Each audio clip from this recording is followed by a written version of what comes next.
Hello and welcome friends. इस session में हम लोग आज डिस्कस करेंगे पंचायती राज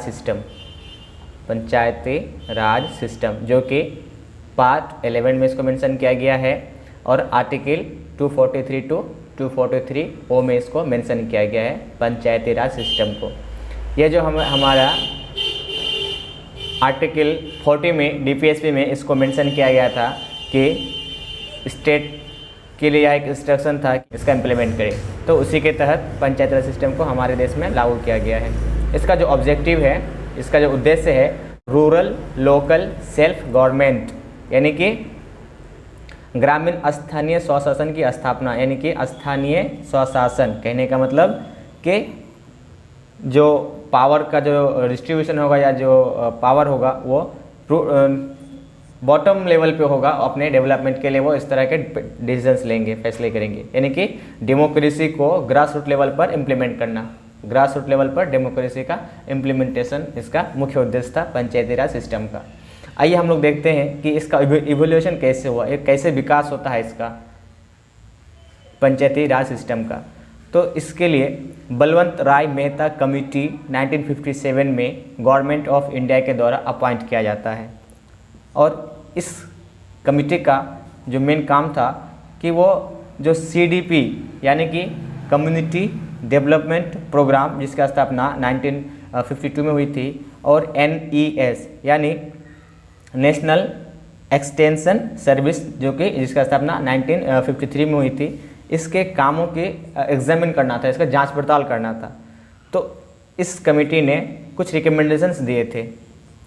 रिकमेंडेशन का था कि पंचायती राज सिस्टम तीन स्तर का पंचायती राज सिस्टम लागू किया जाना चाहिए, जिसमें कि पहला जो होगा ग्राम पंचायत होगा, जो विलेज लेवल पर होगा, जिसका जो निर्वाचन होगा वो डायरेक्टली होगा। और उसके बाद जो सेकेंड लेवल का ये हो गया फर्स्ट लेवल, और जो सेकेंड लेवल का होता 3 टायर में पंचायत समिति जिसको कि ब्लॉक लेवल जो कि ब्लॉक लेवल पर होता और इसे इनडायरेक्टली इसका इलेक्शन होता, डायरेक्टली नहीं।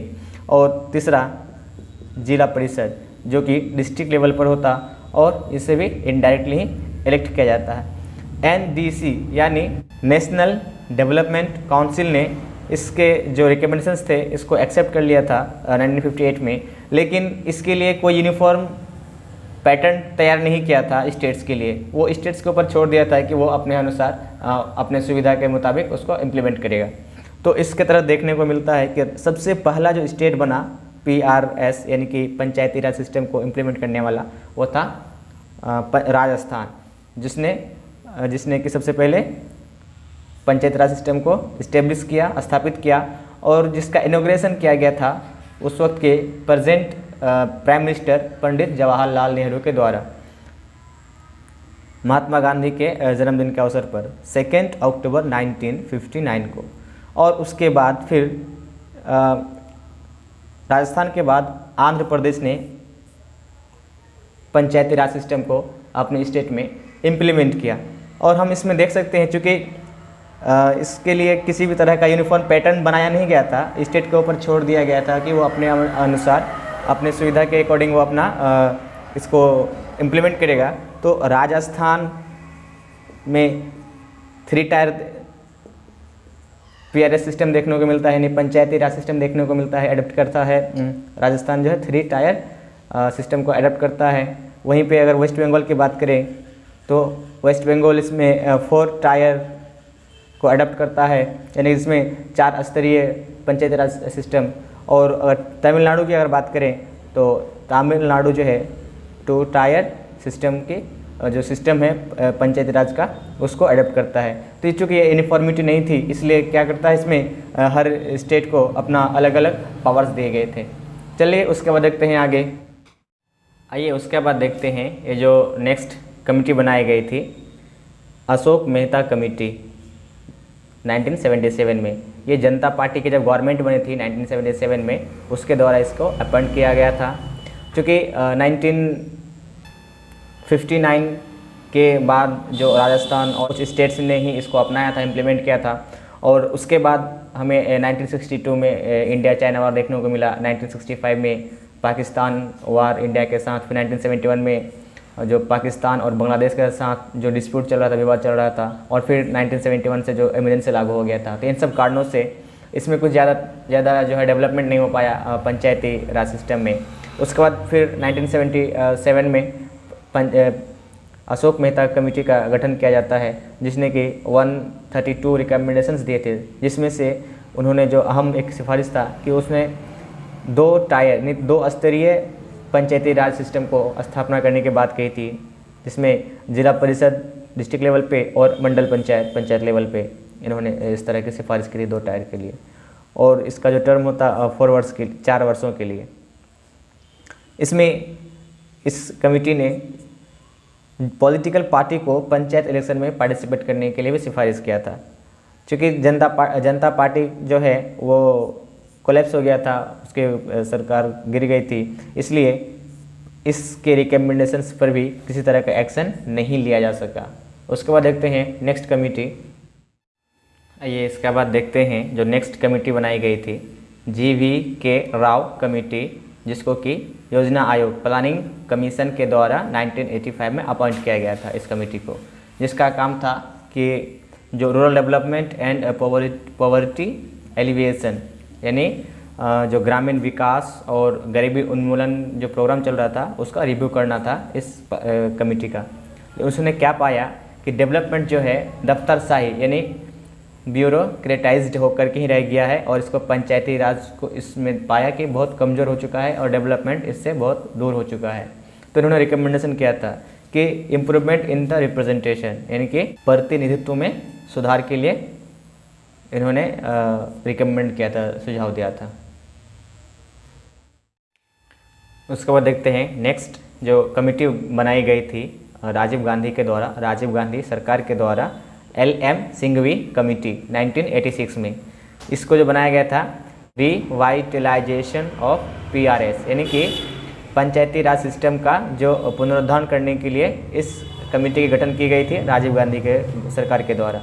और इस कमेटी ने सिफारिश की थी कि जो PRI है, यानी कि पंचायती राज इंस्टीट्यूशंस हैं, इनको कॉन्स्टिट्यूशनली रिकॉग्नाइज्ड किया जाए, यानी कि इसे संवैधानिक मान्यता देने के लिए इस कमेटी ने सुझाव दिया था।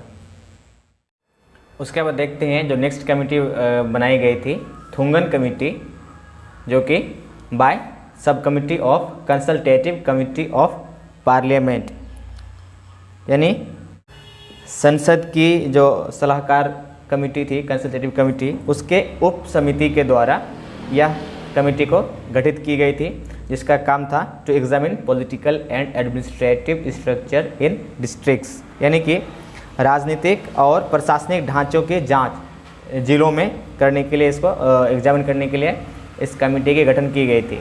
और इसके द्वारा जो रिकमेंडेशंस दिए गए थे कि पंचायती राज इंस्टीट्यूशंस को कॉन्स्टिट्यूशनली रिकॉग्नाइज किया जाए, यानी कि उसको संवैधानिक मान्यता दी जानी चाहिए। साथ ही उन्होंने रिकमेंड किया था कि 3 टायर सिस्टम, यानी कि 3 स्तरीय जो पंचायती राज व्यवस्था है उसको लागू किया जाए, इसकी सिफारिश की थी विलेज लेवल पे, ब्लॉक लेवल पे और डिस्ट्रिक्ट लेवल पे।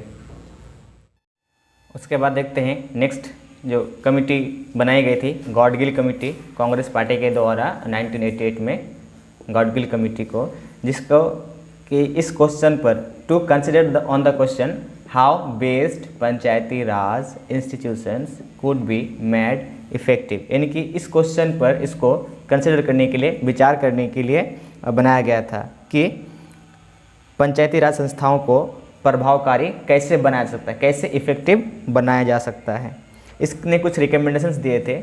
इन्होंने सबसे पहले रिकमेंडेशन ये दिया था कि इसको पहले संवैधानिक दर्जा दी जानी चाहिए। उसके बाद इसने भी 3 टायर जो सिस्टम है पंचायती राज सिस्टम का, उसके रिकमेंड किया था। और इन्होंने कहा था कि जो तीनों लेवल होंगे, विलेज लेवल, ब्लॉक लेवल और डिस्ट्रिक्ट लेवल, तीनों का डायरेक्ट इलेक्शन सिस्टम होना चाहिए था, डायरेक्ट इलेक्शन फॉर ऑल। इसने 5 साल इनके लिए सुनिश्चित करने के लिए कहा था कि इसका जो अवधि होना चाहिए पंचायती राज का 5 सालों का होना चाहिए। रिजर्वेशन के लिए भी इन्होंने रिकमेंड किया था कि SC ST और वीमेन के लिए रिजर्वेशन होना चाहिए, इसको कुछ टैक्सिंग पावर दी जानी चाहिए। और साथ ही इसके लिए इसको फाइनेंस करने के लिए पंचायती राज को स्टेट फाइनेंस कमीशन की भी स्थापना की जानी चाहिए। ये रिकमेंडेशंस थे, ये जो कमेटी थी गॉडगिल कमेटी, इसके द्वारा दिया गया रिकमेंडेशंस। पंचायती राज व्यवस्था को संवैधानिक दर्जा देने के लिए राजीव गांधी ने सबसे पहली कोशिश की, जो कि फेल हो गया। यानी कि इसे लोकसभा में तो पास कर दिया गया था, लेकिन इसे राज्यसभा में इसे अप्रूव नहीं मिला, नॉट अप्रूव्ड बाय राज्यसभा, क्योंकि उन्होंने यह कहते हुए रिजेक्ट कर दिया कि इससे पावर का डिसेंट्रलाइजेशन हो जाएगा, यानी कि शक्ति का जो है विकेंद्रीकरण हो जाएगा, यानी कि जो स्थानीय स्वशासन है उसको पावर मिल जाएगा। यह कहते हुए इन्होंने रिजेक्ट कर दिया कि पावर जो है सेंटर के पास रहना चाहिए, कंसंट्रेट रहना चाहिए, इसलिए इन्होंने रिजेक्ट कर दिया। उसके बाद नेक्स्ट कोशिश की गई वीपी सिंह के द्वारा, ये भी फेल हो गया क्योंकि इसका गवर्नमेंट ही गिर गई थी, तो इसलिए ये इम्प्लीमेंट नहीं कर पाए, इसको संवैधानिक दर्जा नहीं दिला पाए। और लास्ट में नरसिम्हा राव गवर्नमेंट ने इसे जो भी कॉन्ट्राडिक्शल या जो भी विवादित जो भी सिचुएशंस थे या क्वेश्चंस थे, उन क्वेश्चंस को उन्होंने उससे डिलीट कर दिया, यानी हटा करके इसको एक संवैधानिक दर्जा दिलाने के लिए काम किया, जिससे हम लोग को देखने को मिलता है 73rd amendment act 1992 and 74th amendment act 1992, जिसके द्वारा इसे संवैधानिक दर्जा दिया गया ताकि इसे हर एक स्टेट में अच्छे इफेक्टिव तरीके से इम्प्लीमेंट किया जा सके। आइए आप देखते हैं 73rd अमेंडमेंट एक्ट 1992। 1992 में नरसिम्हा राव गवर्नमेंट के द्वारा पंचायती राज को एक संवैधानिक दर्जा दिया जाता है, जिसमें 1992 में 2 संविधान संशोधन देखने को मिलता है, जिसमें 73rd अमेंडमेंट एक्ट जिसके तहत पार्ट 9 और शेड्यूल 11 को जोड़ा गया, यानी कि भाग 9 और अनुसूची 11, और 74th अमेंडमेंट एक्ट के द्वारा पार्ट 9A को जोड़ा गया और शेड्यूल 12 को, यानी कि अनुसूची 12 को जोड़ा गया। 73वां संविधान संशोधन के द्वारा लोकल बॉडी को कॉन्स्टिट्यूशनल स्टेटस, यानी कि संवैधानिक स्टेटस दिया गया। इसमें पार्ट 9 और 11 शेड्यूल को ऐड किया गया। पार्ट 9 में पंचायती राज से रिलेटेड प्रोविजंस डाले गए, जैसे कि इसका संरचना कैसा होगा, कंपोजिशन, इनकी अवधि, टर्म्स, इसका चुनाव कैसे होगा, इलेक्शन कैसे होगा, इसके लिए रिजर्वेशन की व्यवस्था तथा फाइनेंस ETC के प्रोविजंस के जो है डिटेल डिस्कशन किया गया है पार्ट 9 में। शेड्यूल 11 की अगर बात करें तो इसमें टोटल 29 सब्जेक्ट्स डाले गए हैं, जिस पर के अधिकार पंचायतों को दिया गया है। चलो दोस्तों, उसके बाद देखते हैं नेक्स्ट। चलो दोस्तों, देखते हैं लास्ट 74th अमेंडमेंट एक्ट 1992 के तहत पार्ट 9A को जोड़ा गया और अनुसूची 12 को जोड़ा गया, जिसमें कि अर्बन एरिया से जुड़ा हुआ मामला है। इसमें 19 सब्जेक्ट्स को इसमें ऐड किया गया अर्बन एरियाज़ के लिए। इसमें जो पंचायती राज सिस्टम यानी 73rd अमेंडमेंट एक्ट है, उसी की तरह सारा प्रोविजन सेम है 74th अमेंडमेंट एक्ट के तरह ही, लेकिन इसमें कुछ चेंजिंग है, इनको देख लेते हैं। इसमें नगर पंचायत की व्यवस्था की जाएगी, जहाँ पर कि ट्रांजिशन अर्बन एरियाज़ होंगे, यानी कि 50% एग्रीकल्चर और 50% नॉन एग्रीकल्चर वाले जो एरियाज़ होंगे वहाँ पर ये नगर पंचायत की व्यवस्था की जाएगी। सेकंड नंबर में म्यूनसिपल काउंसिल की व्यवस्था की जाएगी, जहाँ पर जो कि छोटे छोटे टाउन के लिए होंगे। और तीसरे नंबर पे म्यूनसिपल कॉरपोरेशन, यानी कि जो कि लार्जेस्ट अर्बन एरियाज़ होंगे वहाँ पे, और यह एक संवैधानिक बॉडी है, स्टैट्यूटरी बॉडी। उसके बाद देखते हैं हम लोग म्यूनसिपल एरिया जो कि 3 लाख से ज़्यादा पॉपुलेशन हो, वहाँ पे वार्ड कमेटी की गठन की जाएगी, और इसके तहत डिस्ट्रिक्ट प्लानिंग कमेटी की गठन की जाएगी, मेट्रोपॉलिटन प्लानिंग कमेटी की गठन की जाएगी। और इन इलेक्शंस में पार्टिसिपेट करने के लिए जो उम्मीदवार बनेंगे उसको 25 ईयर्स एज होना चाहिए चुनाव लड़ने के लिए। तो चलिए दोस्तों, आज के सेशन में हम लोगों ने देखा कि पंचायती राज जो व्यवस्था है हमारे देश में, इसका विकास किस क्रम में हुआ, इसके लिए कौन कौन सी कमेटी बनाई गई, कौन कौन से मेजर सजेशंस दिए गए, उसको देखा। उसके बाद फिर जो 1992 में नरसिम्हा राव के द्वारा जो हमारे संविधानिक दर्जा दी गई पंचायती राज सिस्टम को, उसको देखा, और उसके बाद इन दोनों अमेंडमेंट एक्ट को देखा। चलो दोस्तों, आज के सेशन में इतना ही। अगर आप हमारे चैनल में नए हैं तो please like, share and subscribe. Thank you.